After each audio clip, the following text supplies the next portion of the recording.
A cyclical approach to life allows for both the ebb and the flow, the waxing and waning, the luminosity and the darkness.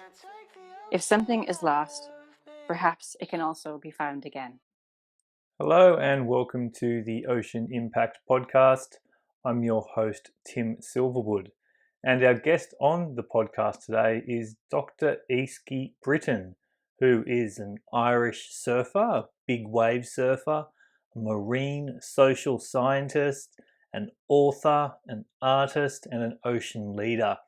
And I really enjoyed this conversation with Easkey. She's part of a growing community of academics and passionate individuals around the world, including some previous Ocean Impact podcast guests, including Dr. Cliff Kapono and Wallace J. Nichols, who are really exploring the power of the ocean and the power of water to heal and to really understand Homo sapiens. We have an incredible affinity for water, to be on, under, or above salt water or any type of water, and the healing properties of this blue health movement are really just very exciting for me. I'm sure you'll find them similarly interesting.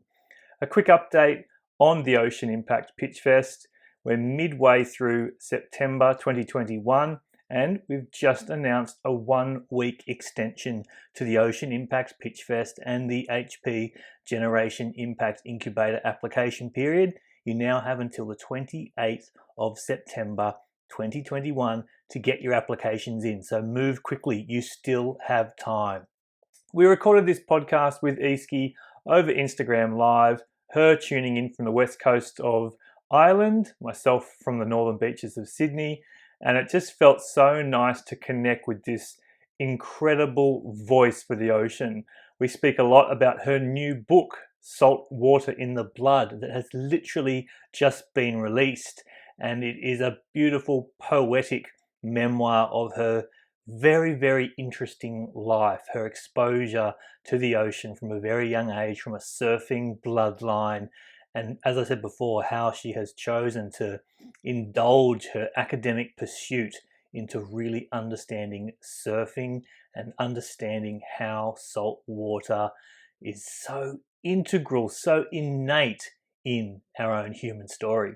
I hope you enjoy the podcast. Thanks as always for listening in.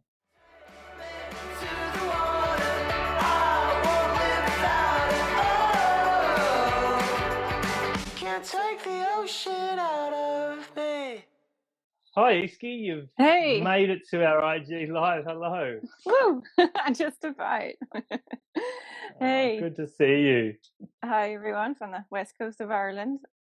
West coast of Ireland. Tell us a little bit about the west coast of Ireland today. You've had a chance to get out there. I know it's early morning. You've had a chance to see the ocean today yet?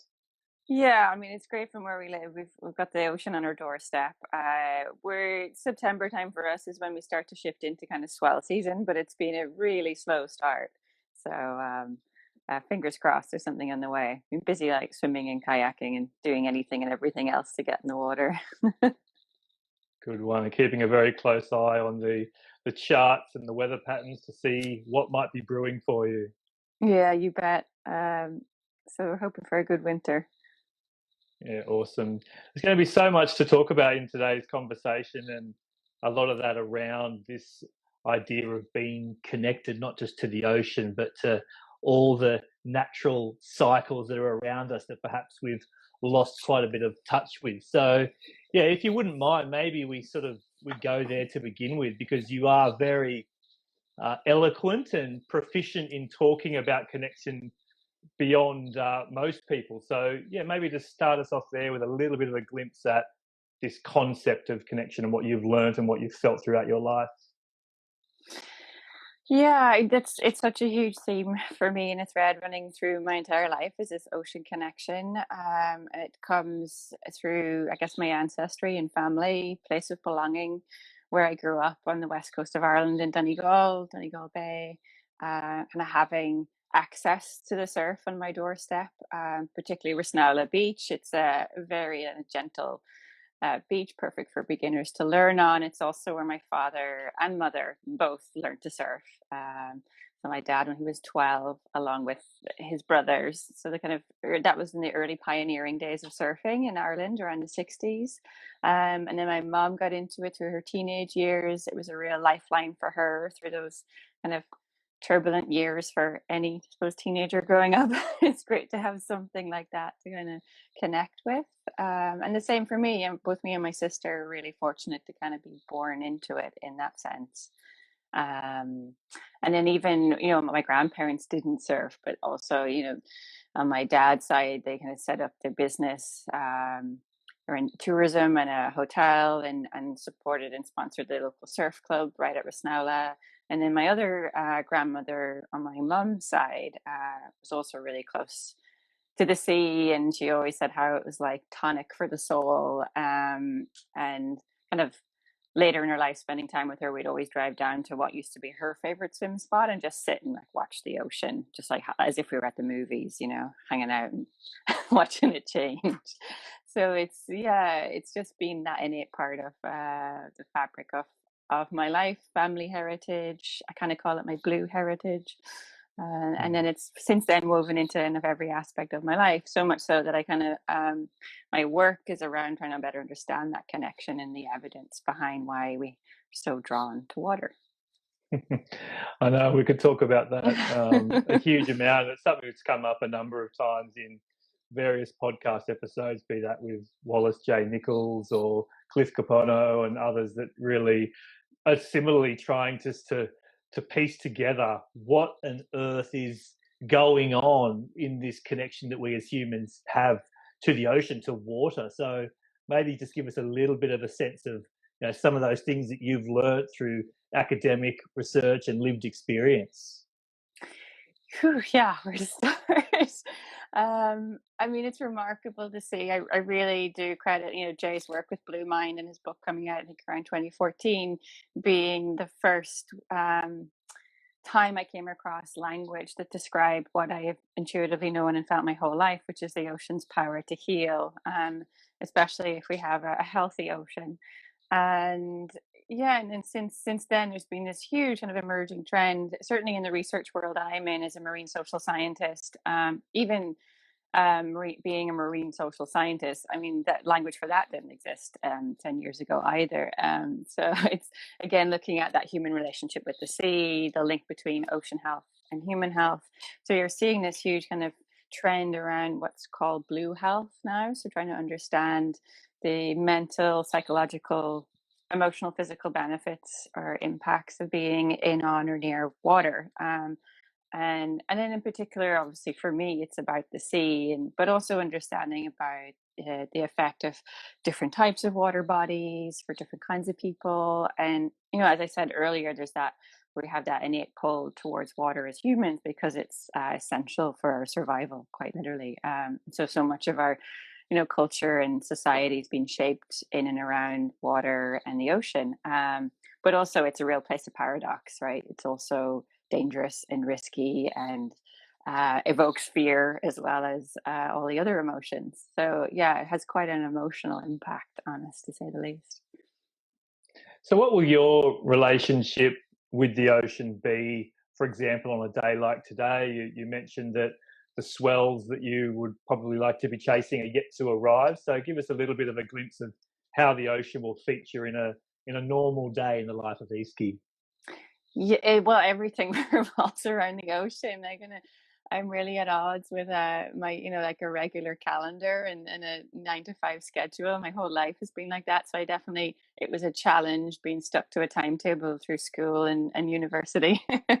Because from a very early age, it was all about tide tables, and what are the tides doing, and where's the moon at, and tracking the swells and learning how to read the weather charts.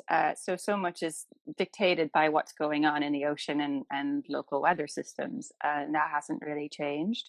So depending on that, and I kind of feel like whatever I do in my day, if I've started it with connecting with water or getting in the water in some way, then I can sort of almost relax after that. it's like pressure off. It's kind of, I feel like, worst case scenario, oh, I got an amazing time to like be with the water, and I know how good it makes me feel. So yeah, and definitely the last year and a half I've been so grateful to have had access to that, and then really feeling the challenge of so many people not having access to those experiences, and just how essential they are, in particular for mental health, because I've really leaned on it these last 18 months, especially. It's like my relationship has shifted, and I'm drawn to it more now just for the pleasure and the enjoyment completely. Yeah. I mean, I don't have that urge to sort of seek or chase, or not yet. Maybe it'll kick in the winter time, but yeah. Yeah, I think that's a really important point there. I think so many of us, perhaps, who have that existing relationship with water or the ocean, have really sorted out through the challenging times over the last 18 months, 2 years. But yeah, is there much out there about those people who have perhaps been isolated from their water therapy as a result of restrictions and rules, I wonder? I mean, that's a really problematic thing, right? If someone has a really strong dependence on access to water and ocean, and to have that taken away from them is a massive issue. Yeah. So kind of the last few, 5 years or more has been looking at understanding I suppose and kind of researching and evidencing the benefits when we have for our health when we have access to these experiences with water. And I'm sure it's been the same where you are as well, Tim, but certainly in Ireland, in this part of the world. I mean, Ireland's a funny one. We're an island nation, cold water, so there hasn't actually been a very big kind of water sports culture until more recently, with better wetsuits and things. And the same with swimming and like sea swimming. But really, in particular, this last year or so, there's just been an explosion of people being drawn to water, and so many stories of, people in their adult life kind of going back into the water for the first time since they were kids, or maybe having only ever maybe dipped a toe in it or paddled in it, actually going and wanting this full body immersion. And studies we've done prior to that really showed that something like, in particular, sea swimming, because it's so immersive, has this wonderful kind of connective power that it taps into, like the connective properties of water. So by that I mean like that kind of multi-sensory experience that takes us from our head into our bodies, so we're able to presence and be really connected with our sense of self, and not caught up in all the kind of chronic stories and scripts that are running right now, that are of things happening beyond our control. So it kind of brings us back into the now in that way. And then also it's this wonderful way to socially connect kind of safely right now, being outdoors in these kind of little swim pods, as I call them. There's, people in the water, and a lot of the time they're just bobbing there and having a chat, rather than going and doing a 5K swim. And we also find then, in the research we've done in terms of the social science, is that it's very rare anyone says their motivation for doing something like that is for fitness.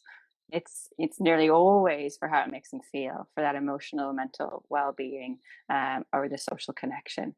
And then the other part, then the connective part, is the connecting to something that's so much bigger than ourselves, like the ocean, like that really profound sense of being held, especially in the sea with the salt water, and the kind of almost freedom from those earthly limits, that frees us even from gravity for a moment. So there's that, it takes away that struggle even. So there's just, I mean, I obviously could riff on this for a very long time, not to mention what's going on, in terms of the neuroscience and I mean, the way I look at it is that I feel like Western conventional science is kind of catching up with very ancient wisdom. Like, we've known the power of water to heal for millennia, throughout human history, and it's still very much alive in more indigenous cultures. But it's this. I think there's this lovely interaction that happens, especially with water. It's because we sense ourselves in a different way through water, but I also feel like the water is sensing us. So there's this kind of mutuality or reciprocity happening. Like, when we enter the water, we literally it's like it's also changing that environment, when we put ourselves into it, because we're part of it. So I kind of like looking at it that way. Maybe we just, yeah, to go off a little bit and dive into that because, you've gone into conventional science, and I think also about Dr. Cliff Kapono and his efforts in Mm. conventional science versus this innate, indigenous wisdom. And so, yeah, what's it been like, I suppose, to try and marry that innate spiritual understanding that it appears that you felt versus what conventional science expected of you to come and meet there? How was that journey for you in bridging the two?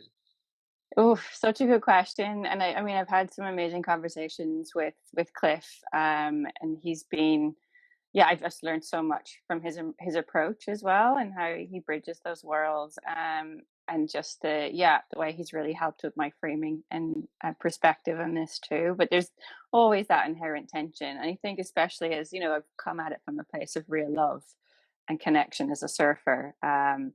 And through that kind of bond, really, and as you say, that spiritual connection, even again going back to my grandmother, who would have been very religious, uh, but even in that, the water was so much a part of her daily practice and ritual. Like, we could never like leave the house, cross that threshold from home into the world outside without being anointed with the holy water and her little holy water font at the door. But I just really, I really appreciate that now in my life, is this kind of really kind of, again, sacred kind of connection of like of water being able to protect us, and the power of water in so many ways, and it infuses so many different cultures and religions for a reason, but to go back then to the tension within the world of science and spirituality, I think what's happening, and you see it in particular in work like Dr. Cliff Kapono's, is this, what I'm talking about in terms of that reciprocal relationship, or how water senses us and we sense water.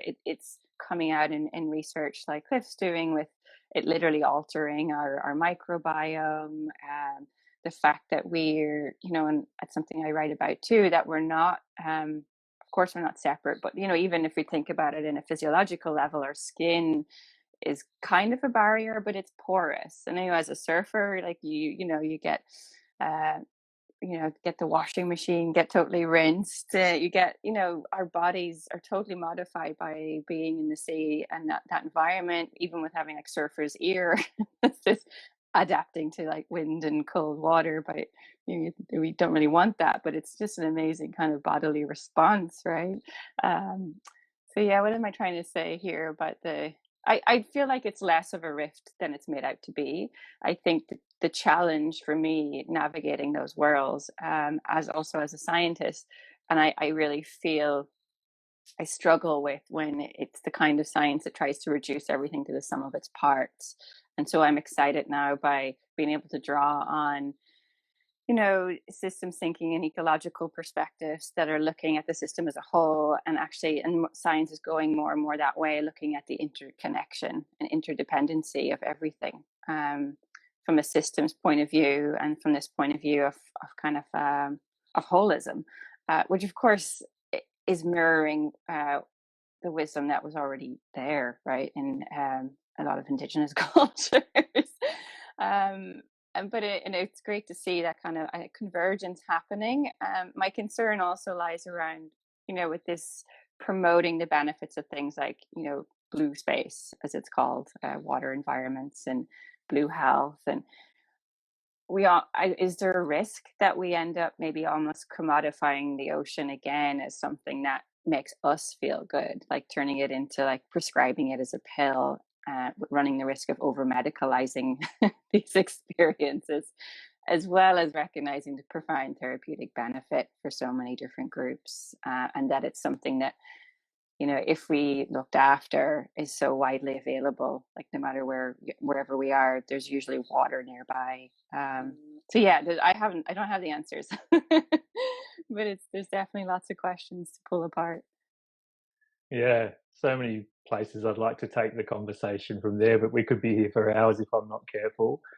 I think it's just remarkable that even just thinking about this little podcast that does its little thing and having conversations with Jay and Cliff and yourself, I mean, how is this tribe of marine social scientists and people who are trying to put understanding around things that sure, they should be felt, but we've let them drift away.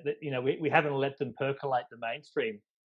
Through your academic research and the community that you interact with, does it excite you that there is a wave of people putting out papers and putting out content Mm. that is giving some tactile science to what should be so much more innate and so much more known? Yeah, I am excited. I think, the surf community, there's like millions of surfers worldwide already engaged with the sea in a much more intimate way than sort of most folks are. And of course other water-minded, ocean-minded people.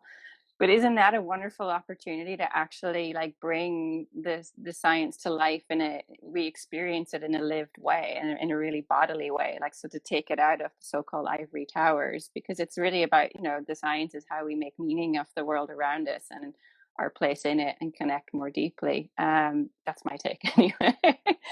But I'm seeing it happen. It's no surprise that someone like you have, Cliff. There's not that many of surfer scientists, but there is, it's changing. There's definitely more and more. And there's Natalie Fox, for example, who's looking to do her PhD now as well, and has this brilliant Citizens of Surf project, what part of the UN Ocean Decade. So to really mobilize surfers as a community who are already engaged, and yet to tap into their experiences of the ocean and to be able to bring back and collect data, and what's happening in the ocean, making like real-time observations, so becoming like citizen scientists.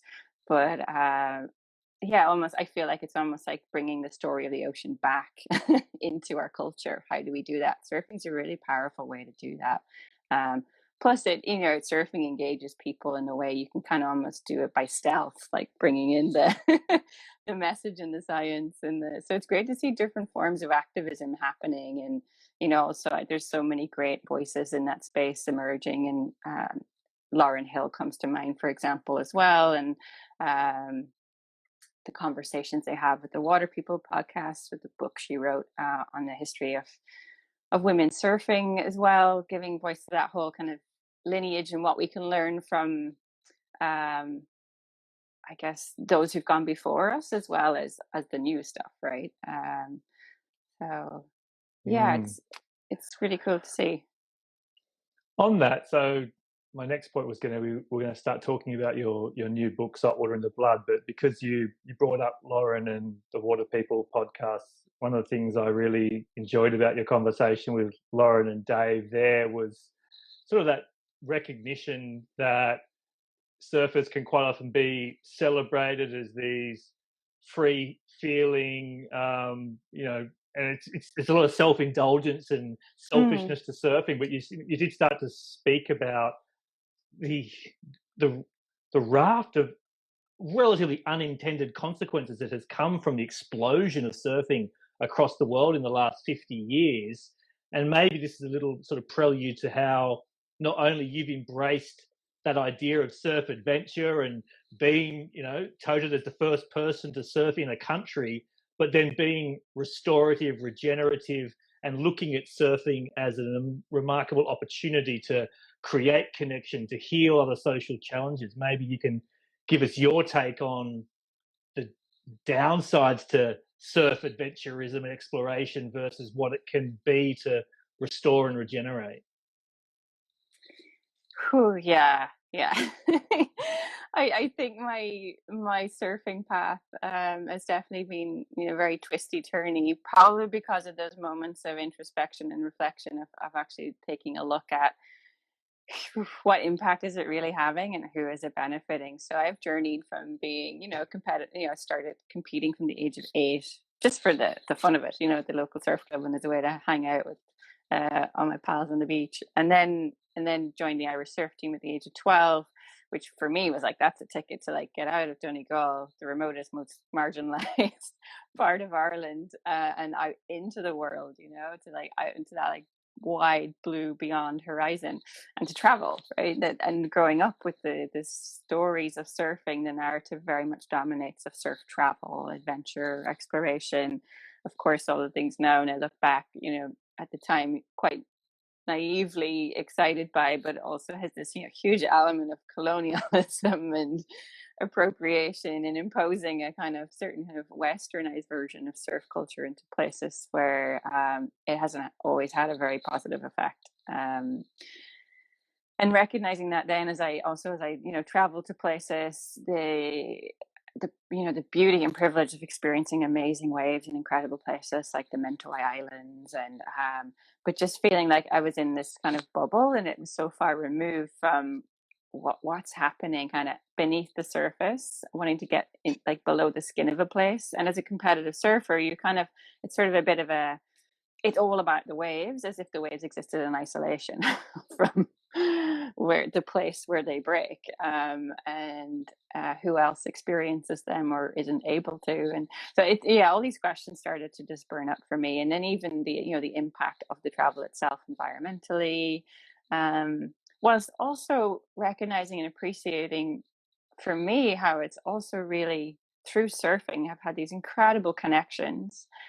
Been so eye-opening to experience whole other cultures and worlds through the lens of surfing, where I think if I didn't have that, I wouldn't have had the kind of depth of connection in terms of the people I met and then what I learned about people and places through surfing. So it started for me then to pull me more and more in that direction of like, there's something here. If I could pursue this in a different way and learn from it, learn from others through something like sharing the experience of surfing, rather than extracting surf experiences from places I go. So that then, leads to going to somewhere in a very long roundabout way, somewhere like Iran in the Middle East, obviously not known for surf. And it just being what a vehicle to kind of experience a place that comes with so much baggage and very misunderstood part of the world, very complex, ancient part of the world as well. And to be able to be there in terms of the timing where surfing hadn't taken root, and just the whole kind of convergence of all these elements that catalyzed the emergence of surfing, to witness a sport being initiated in a place like that by women. And then now, that was when I first go there, 2010. 2013 was when we really kind of did the surf trip with other Iranian sportswomen. That was documented in Mariam Poizo's documentary Into the Sea. So, it's nearly a decade ago now, let's say. And just to see it still growing and thriving, really having taken hold as a sport, women and girls able to participate in this mixed sport. It's kind of phenomenal to see that, and having, for me, just being born into it and growing up with it, and almost like can't imagine a world where, for me, not having that ocean connection, and then to see other people discover it now at this stage in their lives. So what I learned from that is that there's these really like universal experiences, regardless of how different you may seem to be. And especially, I think, for women and girls, I can speak more to that too, why I think it's different. But also then recognizing, actually, there are also very, very specific, very different barriers to accessing these experiences, depending on a whole load of factors of, where we live, who we are, how, our identities, multiple, not just gender, and so on. So it was a way then, I guess, to look at, well, can something like surfing, having these experiences in the sea in this sort of playful way, can it help create connection where before there might have been conflict, or can it start to soften some of these edges that we kind of put up on land? Yeah, I can almost imagine it being a little bit addictive, the opportunity to bring something like surfing and what we call stoke, to people, to bring the froth. I mean, it must be just have been captivating to do that. So you can now look back, obviously, and connect with those people and see the legacy of those moments in your life. How is the surf scene in that particular region of Iran now? Yeah, I will say it definitely happened in a really unexpected way. So it didn't happen in a real evangelical way if I'm going to convert the masses to surfing, because I think it's the bee's knees. But it just happened that because it kind of in a way, for me at least when I travel, and I also think surfing does lend itself to this kind of beginner's mindset, and in a way because we're so focused on let's see if we could find surf. So in this very Mm, remote part of Iran and Baluchistan, next to the border of Pakistan, there's just a small stretch of coast exposed to open ocean swell.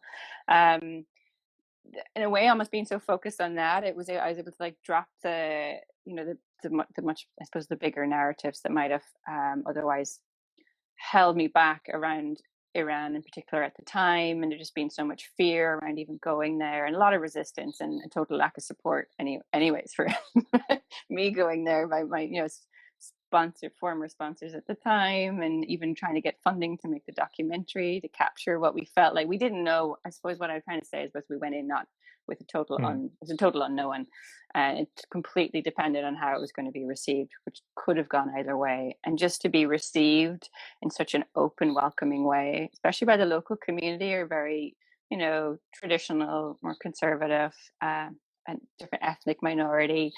To have such a, I was, I suppose, aware that this at the time I wasn't aware. I was just going and surfing, and of course, it's going to attract attention in surfing covered in a place where it's never been seen before. And the response was really positive. But I also was aware, yeah, this thing, surfing, it's going to change things. It can have a really big impact, and within that there's certain tensions. I also have seen the really negative impact surfing can have when it arrives somewhere. So I was like, oh, how is this going to go? But in a way, because there was no blueprint for how to do it, and we were able to do it in a way that was very inclusive from the get-go, and going back multiple years to do workshops that were designed to encourage local people and women and girls to access coaching to become surf instructors in water safety, how to fix boards, all those things, to bring them in early on to give it, I suppose, that support it needs to grow on its own. And then just stepping back is also a really important thing to do, and see how it was going to emerge. And then continuing, I suppose, to keep the conversation going. So right now, yeah, it's quite remarkable. There's this young girl, 9 years old, Venus Baluch, and I'm in touch with her and her father, like, on Instagram. So Instagram's this also amazing platform for the kind of storytelling in places like that who otherwise wouldn't have access maybe to a lot of the internet or social media. But just this, she is so frothing on surfing. And she's from the local, Baluch community. She received the ISA surf scholarship, I think, last year. And is just like constantly uploading clips of surfing these kind of like onshore desert waves, and skateboarding then in the off season. But so that gives me great hope, and the fact that there were women up for pioneering something like that, not knowing how it might be received in the beginning. So we had Mona, a pro snowboarder, and Shala, a swimmer and diver, who were featured in the documentary Into the Sea, and then many other women since then. Just, yeah, so there's a wonderful energy there. I'd love to go back. You will, I'm sure, one day. Speaking of pioneering, why don't we just take a bit of a detour into the world of big wave surfing and your journey there. So, yeah, tell us. I mean, I'm not a big wave surfer. It's only a very small minority of the global surfing community who decide to go there and put in all the effort required. So was it always written, the fact that you had such strong surfing ties in your family or your local community? What took you there, and maybe give us a bit of a sense of your experience into big wave surfing? Yes, such a good question. I mean, it's something that I unpacked when I was writing the book as well, trying to following those threads, because there's so many threads in our lives, right?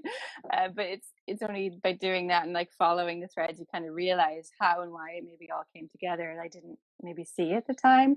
So it's a combination of things. And yes, for one, growing up in particular, with my dad and my uncle, Willie, who would have they both surfed Todos Santos way back in the day, and my uncle Willie came back with stories from Madeira and surfing Jardim do Mar before they put in the seawall. And so these were all kind of like built up in my head as these kind of really, almost mythological stories to be passed on to me. And then just growing the nature of where I grew up in Ireland, like we're exposed to such raw, open ocean Atlantic swells. It gets pretty rough and wild, and just always kind of following, because I had that mentorship with, in particular, with my dad, and the trust, kind of just following him out. So that kind of probably helped introduce me to kind of heavier waves.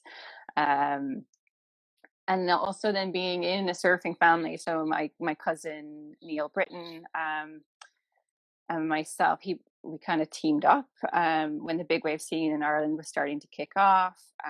It was hard to miss because we've got Mullaghmore literally in our backyard from where I live in Rossnala. You can see the headland, and you can kind of see even the white water when the surf's up. So that was kind of our training ground, Mullaghmore being, for those listening, and of one of the more famous big wave spots in Ireland, and I guess recognized globally. Local surfer Conor Maguire rode a wave was over 60 foot there last winter, which is oh, there goes Wolfie. Extraordinary.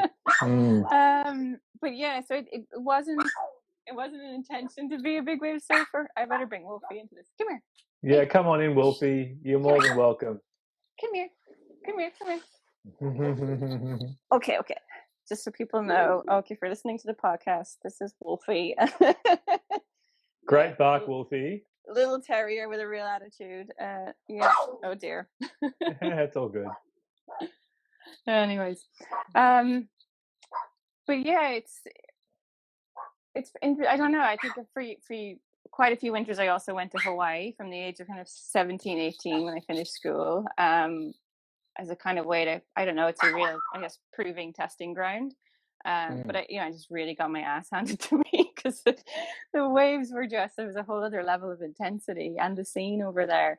And then I find when I came back home I kept coming back home to Ireland. So I figured there's something about the waves here more than anywhere else. And then in a way, the fact that I'm in such a thick winter wetsuit, 5 or 6 mil, it kind of felt like I had my armor on, so it felt like it was easier to handle bigger waves here. So most of the big wave surfing I did, it's been in Ireland, and just the timing of being there again when it was kind of just, the scene was just kicking off, and it was very, there was no pressure, it was just a way of almost, finding other corners of the coastline at first to explore and access other parts of the coast that we couldn't otherwise get to, with having jet skis in the beginning, because where I was, surfing starting to get really busy here. Let's see if we can find somewhere else. And then those, I just had this strange pull all through my 20s in particular. What's your relationship with big wave surfing now? It's a good question. I kind of feel like there's an ebb and a flow. Like my whole relationship with surfing has been one that's always been evolving, and encountering big wave surfing kind of arrived at a time in my life when there's real, I suppose, identity forming years, maybe in my 20s, where I felt like I was just going to the edge and extreme of everything. Like I did my PhD, and then I pioneered waves at like Mullaghmore and the cliffs of Moher at Aileens, and I just kind of went full throttle into like everything. And now, I don't know, it's just because I'm getting older and I'm slowing down, I'm making excuses here for myself. But no, and even then relationships. So the dynamic was with the crew, it's an individualistic thing, big wave surfing, but really it depends on a good team and partnerships. And especially when we were in bigger days towing Mullaghmore, having Neil Britton as my cousin, as my tow partner, was just a wonderful bond. And it works so well. But then, you do get older, and then he has family, and then had kids, and became a dad. And so it just became harder to sort of weave life in and around it, right? Being able to drop everything and go and jump on a swell, which is also easier to do in your 20s, you have a lot less commitments. But now I think, I'm excited again for this winter. I'm going to be obviously home a lot more in Ireland. Tammy Lee Smith, an amazing big wave charger from South Africa, has kind of moved over to the UK, to Cornwall. And so she just sent me a message this morning, kind of motivating me to get my shit together, that she was going to come over. And so I feel like if I have another, a buddy in the water, it'll help me push the edge again, and maybe another female presence, which I haven't had really in the big wave stuff in Ireland. So yeah, I'm excited and curious to see how that goes. Maybe I'll just be her moral support in the channel, but maybe we can egg each other on. So I guess where I'm at now with it is just kind of openly curious, and just going to see what happens. Well, you've got plenty of other things keeping you very busy and keeping us all very informed and entertained. The new book, is it only days away from being released, Saltwater in the Blood? Less than a week.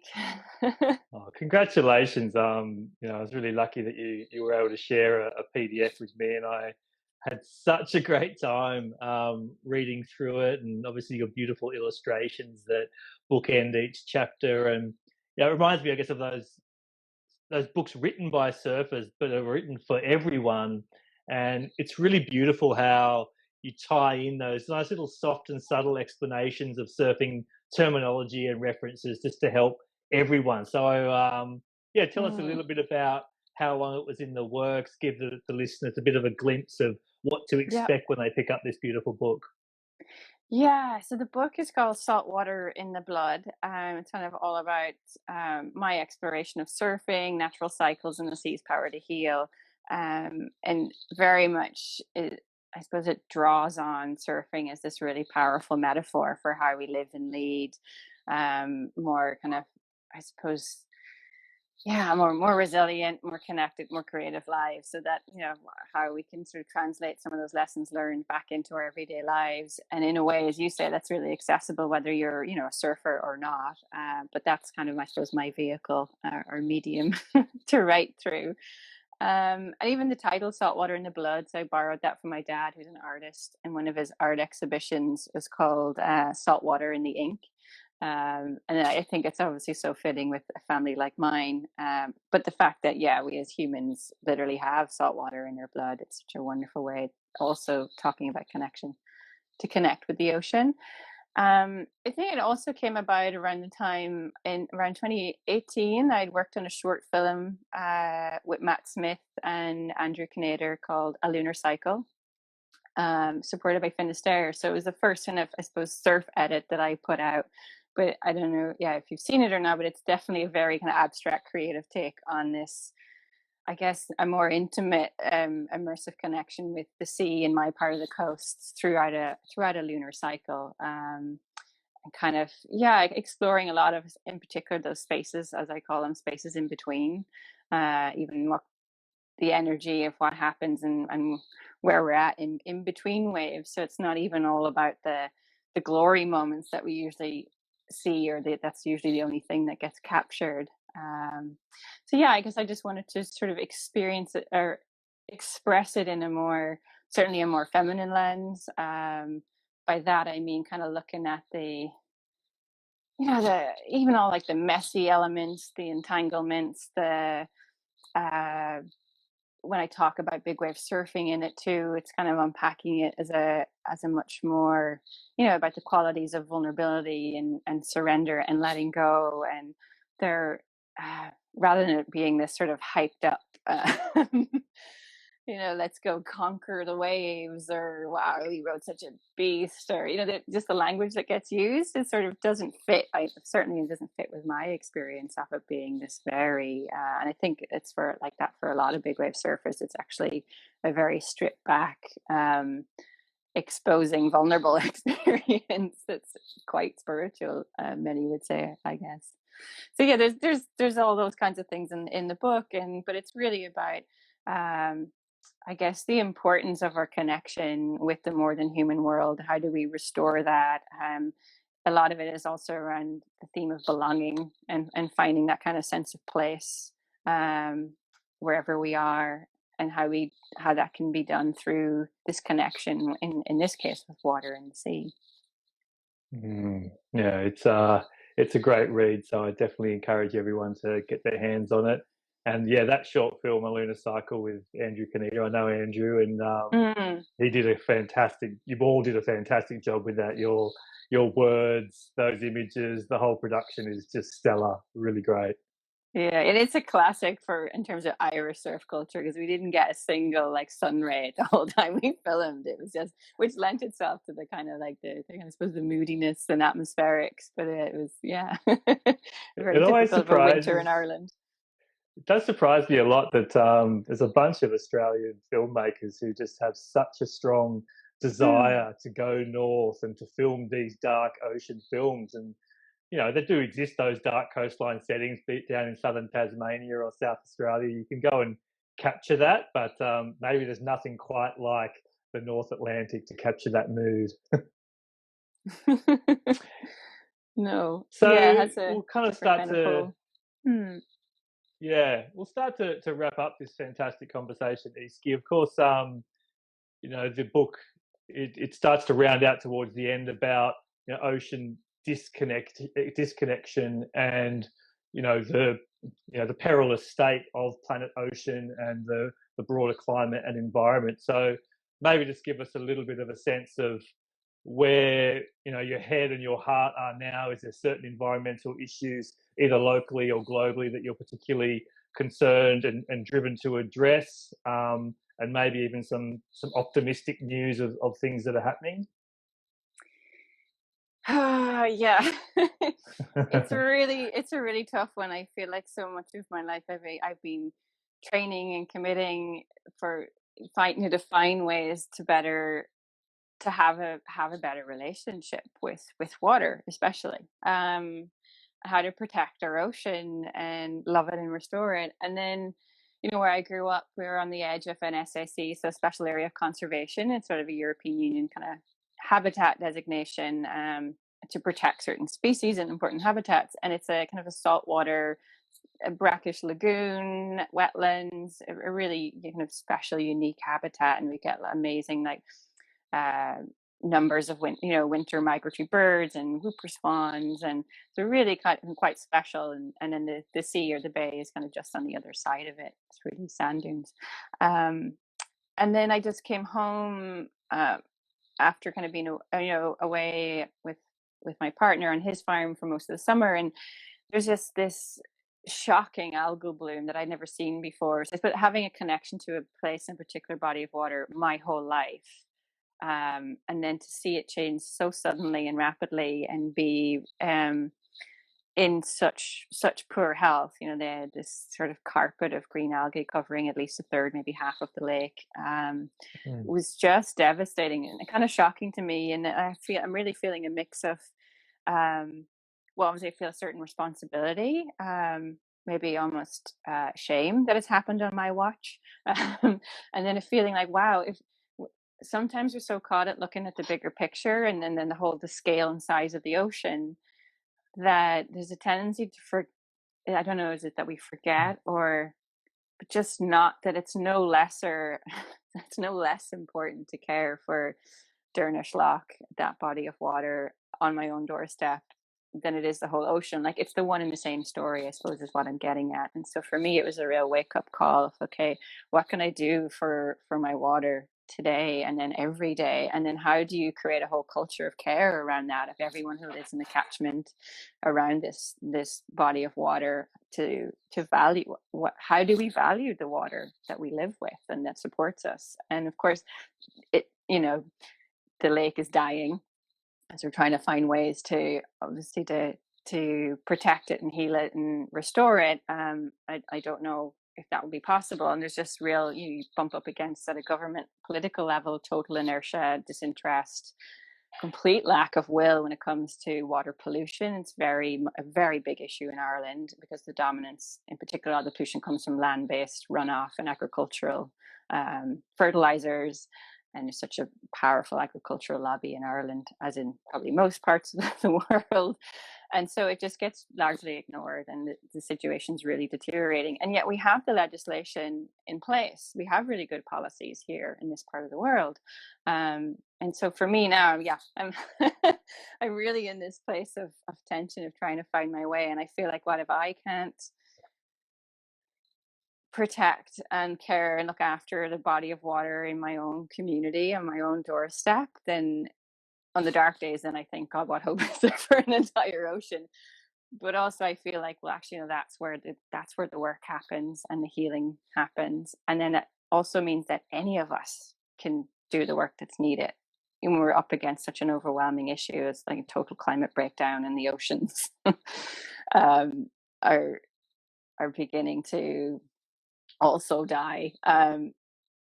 That in a way it's like, yeah, but it's just I think there's real power in the local, like what we can bring to where we are in our community and what's in our own backyard is so crucial to the bigger picture as well. So yeah, yeah, stay tuned to see how I think it's about then I recognize, because of the complexity of the challenge even at that scale locally, really requires a lot of listening and understanding to others, and community building. I realize that to make any meaningful change here, community building is essential. And so we need people who are really good at at doing that in this mix and fight for the ocean, which often gets left out. You know, we talk about collective action. Building community is no easy thing. And I also think that's what the surf community could really excel at. Yeah, that's a very No, I I don't think know. So that's yeah, it's tough. It's really tough right now. Yeah, definitely. yeah.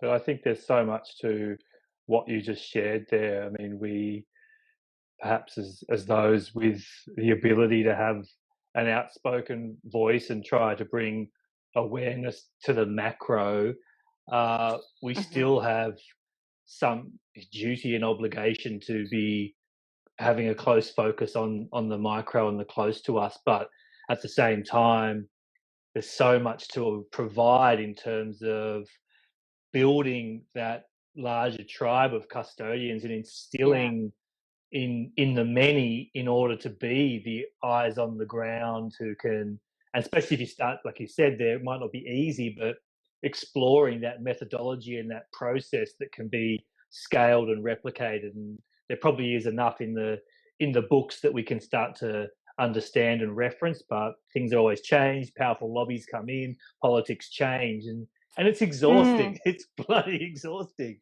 Well, I kind of feel like, because I've been really confronted with this chat quite what feels like a more personal challenge after having, been quite, zoomed out looking at the bigger picture for a very long time. I feel like to me that what matters, and what I realize now I would love to have access to, is understanding from others who've been down this road. Like there's also, we don't share enough the solutions, the celebrations, the victories, and how that was achieved. So like there's so many great examples of, community-based action having a real impact. But it'd be wonderful if could there be a space where, perhaps this is it, where we kind of, I suppose that's also like this such collective wisdom. And I feel like it's, rather than feeling so isolated and not knowing where to start, to be able to learn from others, like the process of change that it takes to protect a river, a water body, a coast, an ocean. I think there's amazing examples of that out there, and I'd love to hear from how others have done it. And in terms of the process, the tools, the learnings, so a way to sort of bring that together and shine more light on that would be really brilliant, to have more of those exchanges, and also be really empowering, at the local and the global. So having more of that, I think, would be really impactful as well. That's it, and I Well, I'm love thinking as I seeing it. speak of Belinda Yeah. Baggs, who in particular, who you interviewed pretty recently as well. And with her surf activism, like that's a great example of.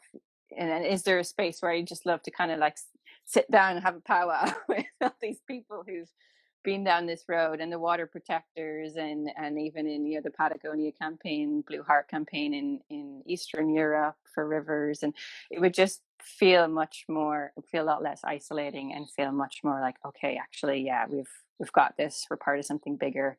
Because I think that's the challenge. We're made to feel that we're individual, um, that we can only make a difference through our individual consumer choices, which I completely I think that's just, yeah, that's to sort of try to keep us isolated. So I feel like, yeah, I'm excited by the potential that comes from this coming together in spaces like this that we're having now, even with the podcast, and even different companies, like seeing the likes of Finisterre put organize an ocean activist camp earlier this summer called C7.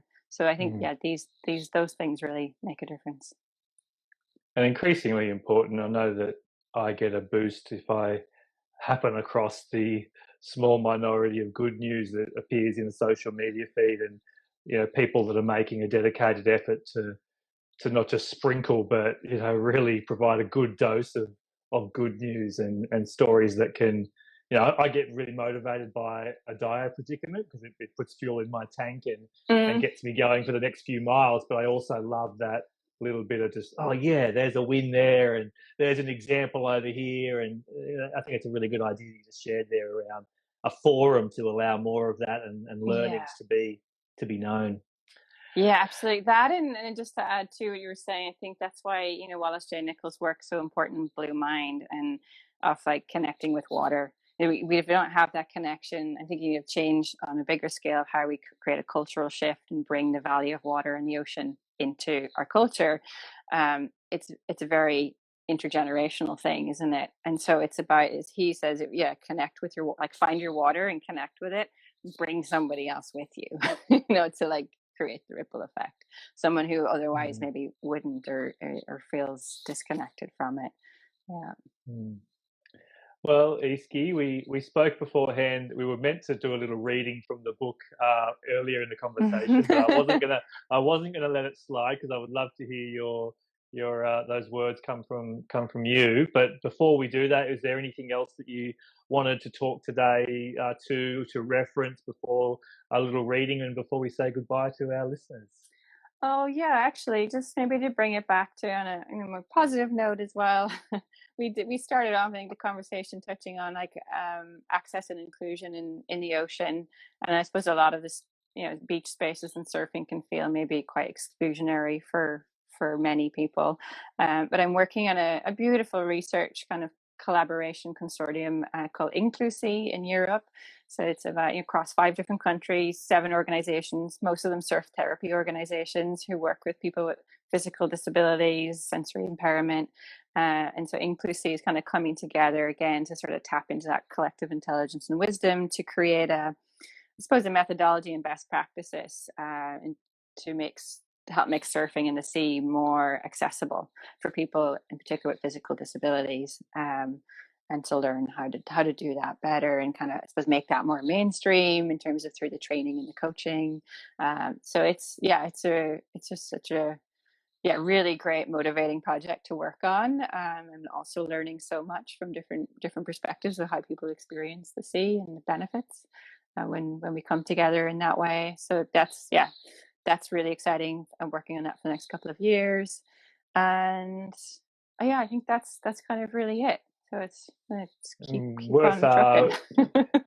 worth adding there that your website is a really great resource to sort of take a dive. I'm sure people listening in are just going, "Wow, this person does a lot." So you can go and check out all the great projects. There's there's a lot of videos there that people can click on and actually go and explore and see them. You can geek out on all the kind of blue space research that's on there and various publications, and try to make as much of it as open access as possible as well. So yeah, great. Super. All right. Well, if you wouldn't mind a little reading from the new book, Yeah, Saltwater in the Blood. I have it here. Saltwater in the Blood. Mm-hmm. And actually, given the conversation we've had, I think there's a section in the intro that might be really fitting. I'm just gonna read this short part and um, bring it back into context about connection of Ireland and how my own sense of place and belonging has probably influenced this story and the book itself. In Ireland, there has always been a special acknowledgement of the power and potential of these places of encounter, these liminal spaces or thresholds where something is always about to begin or be lost. This understanding has become drastically subdued beneath layers of artificial lighting, the dominance of linear notions of time, the confinement of indoor living and attachment to screens, cocooning us from the unpredictable, changeable elements of the outdoors. Still, the reminders of our former intimacy with the living world remain present in the deliberate circular placement of ancient standing stones upright in a salt marsh, or the concentric circles carved into rocks and still visible thousands of years later, or the scraps of fabric tied to the branches of an ash tree next to a holy well, fresh water springing out of the ground above the tide line, where people still go to make offerings. These markers in the landscape are evidence of our lost attunement to the natural rhythms and cycles of life, the solar and lunar cycles and their sway over Earth's watery cycles, including ocean waves, tides, gestation, and menstruation, natural cycles that, despite our separation from them, continue to coordinate and orchestrate the complex processes of life. A cyclical approach to life allows for both the ebb and the flow, the waxing and waning, the luminosity and the darkness. If something is lost, perhaps it can also be found again. Beautiful, Easkey. I've so enjoyed this conversation today. And Yeah, me too. I humbly thank you for your time and for all that you do for Planet Ocean and its inhabitants. So thank you again. Thank you so much, Tim. Yeah, brilliant. Thanks and thank you everyone for tuning for in. listening. Yeah. All right. Have a great evening and day, everyone.